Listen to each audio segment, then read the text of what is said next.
estas coisas.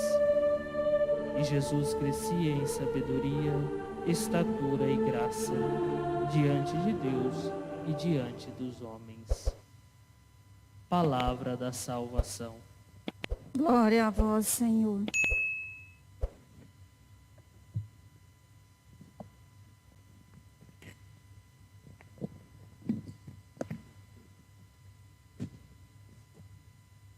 Caríssimos irmãos e irmãs,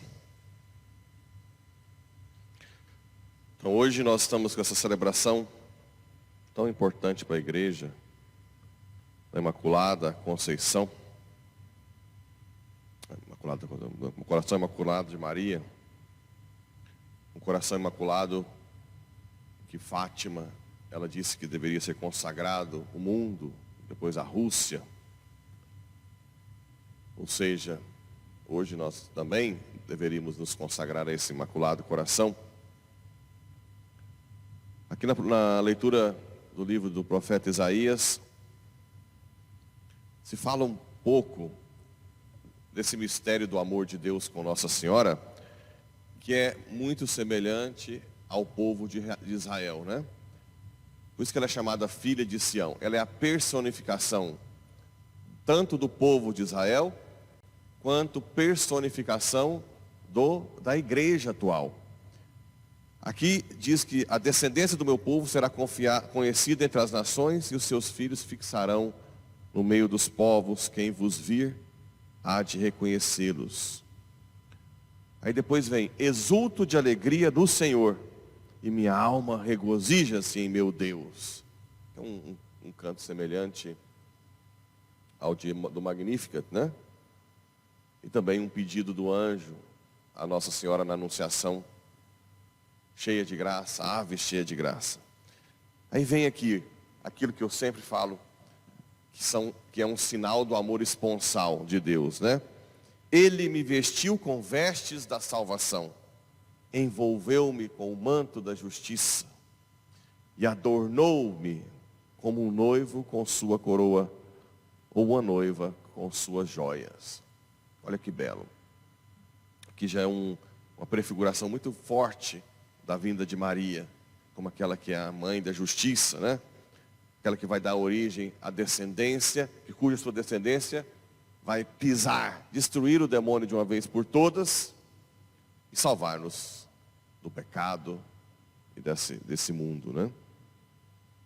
Depois nós temos no Salmo o Cântico de Ana, que é um salmo que se refere ao Cântico de Ana. Um salmo muito belo. O salmo exulta no meu coração, em que muitos exegetas dizem que Nossa Senhora se baseou no Cântico de Ana para cantar o Magnificat. Claro que alguns são muito extremistas e dizem que Lucas pôs as palavras na boca de Maria. Mas na verdade, o mais provável é que Maria, conhecendo bem as Escrituras, faz o Magnificat inspirado também no Cântico de Ana. Exulta no Senhor meu coração, e se eleva a minha fronte no meu Deus. Você vai ver que são coisas muito semelhantes. O arco dos fortes foi dobrado, foi quebrado, mas os fracos se vestiram de vigor. Essa fragilidade de Maria, na sua pureza, na sua virgindade, é um terreno fértil para a graça de Deus. Isso serve também para nós, que muitas vezes queremos ser fortes. E quando nós estamos passando por uma dificuldade, em que nós nos portamos com muita fraqueza, nós temos a tendência a achar que Deus não está conosco. E cuidado, porque muitas das vezes é o momento mais frutuoso para a nossa alma. Não se esqueçam que o que impede a ação do Espírito Santo é a nossa soberba e a autossuficiência. Quando você passa por uma crise, não pule, não tente sair dessa crise sem antes degustá-la. Essa é a palavra. Tente viver a crise, reconhecendo a sua miséria e colocando-se nos braços do Pai como alguém totalmente dependente dele. Tantos santos Santa Paulina conta quando ela tentou fundar a congregação e foi atrás daquele prédio lá perto do Monumento Ipiranga, em São Paulo. E ela lutava, e ela lutava. E tudo dava errado. Tudo. E teve um dia que ela se esgotou.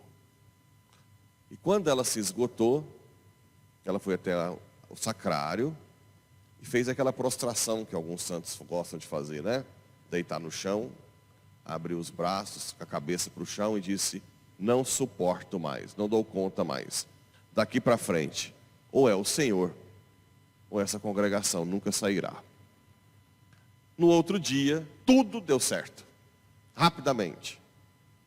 Então, essa tendência nossa, eu queria estar mais forte, eu queria ter mais fé, foge um pouco dessa dinâmica de Nossa Senhora, da sua fragilidade, né? Como acontecerá isso? Como posso, né, dar a luz sem conhecer homem algum? Expõe a fragilidade. Isso agrada a Deus, a verdade, né? E depois nós temos esse texto hoje, um texto um pouco assim, intrigante, né? Que Jesus aos 12 anos, 12 seria plenitude, perfeição no nome judeu, quando a gente tem já uma certa maturidade da razão. Ou seja, aqui mostra que Jesus é Jesus, Filho de Deus, desde o nascimento. Padre, mas a gente sabe, que houve uma heresia chamada adocionismo, que dizia que Jesus se tornou o que tornou o poder com o batismo, né? Só depois de velho, com 30 anos. Quando João Batista o batizou, seria como se tivesse infuso um poder em Jesus. O pai adotou o filho. Mas aqui a gente vê que não. Já aos 12 anos, a sua sabedoria divina, com os dons, né? Porque, claro, ele se esvaziou completamente, mas a união hipostática. O que é a união hipostática? Lembra? O que é a união hipostática? Olha as formações. As duas naturezas em uma só pessoa, né? União da natureza humana e natureza divina. Então Deus infundia todos os dons e sabedoria a Cristo necessários para a salvação. Aqui é um sinal importante, que Deus quis que ficasse relembrado. Tanto é que está na Sagrada Escritura e também está no terço, né? Uma das dezenas, a gente não faz a memória, Jesus que foi a perda do encontro de Jesus no templo. Então 12 anos, maturidade racional, já suficiente para mostrar sua sabedoria. 12, já uma prefiguração dos apóstolos das 12 tribos de Israel. Depois, aquela questão de ficar 3 dias perdidos, né? Primeiro José e Maria, são os grandes santos, passam por esse desespero que os apóstolos passarão também, e depois Maria, mas também concretamente, da perda de Jesus por 3 dias é encontrado no templo. O templo, que é a prefiguração do céu. Olha só, como ali, desde a infância, a gente vê que tudo foi meio que no pincel, no projeto de salvação. 3 dias depois o encontraram no templo, onde o próprio Cristo rasga o véu que separa o quê? Quais partes do templo? O santo dos santos, né? Então, o santo dos santos, que o sumo sacerdote ia uma vez por ano, é prefiguração do céu. Então, Jesus, após 3 dias, rasga o véu com a sua paixão, morte e ressurreição. Meu filho, por que agiste assim conosco? Olha o papel de mãe de Maria, né? Estavam todos preocupadíssimos. Foram no povo, não, com o povo não estava. Foram com os parentes, não estava.